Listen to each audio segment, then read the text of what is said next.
வான்கோழி கறி கிரேவி நல்லா டேஸ்ட்டாக சிம்பிளாக எப்படி செய்கிறதுன்னு பார்ப்போம். 1/2 கிலோ வான்கோழி கறியை கழுவி வச்சுருக்குது.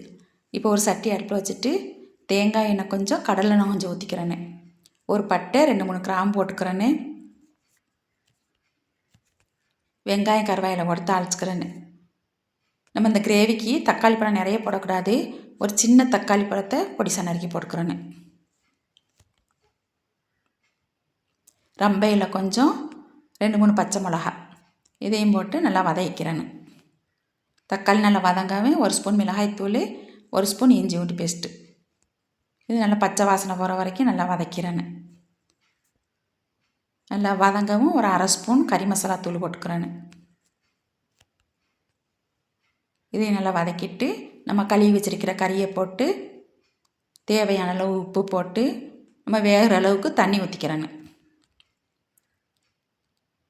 இப்போ இது எல்லாத்தையும் நல்லா கலந்து விட்டு வேக வச்சுக்கிடுவோம்.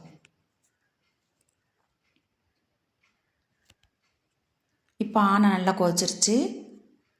எல்லாத்தையும் நல்லா கலந்து விட்டுட்டு சிம்பிளை வச்சு வேக வச்சுக்கிறேன்னு. தீயை சிம்பிளை வச்சிடணும் இதோட. இப்போ நல்லா வெந்து கிரேவியாக போயிடுச்சு. இப்போ மல்லி இலையை போட்டு அடுப்பை ஆஃப் பண்ணிடணும்.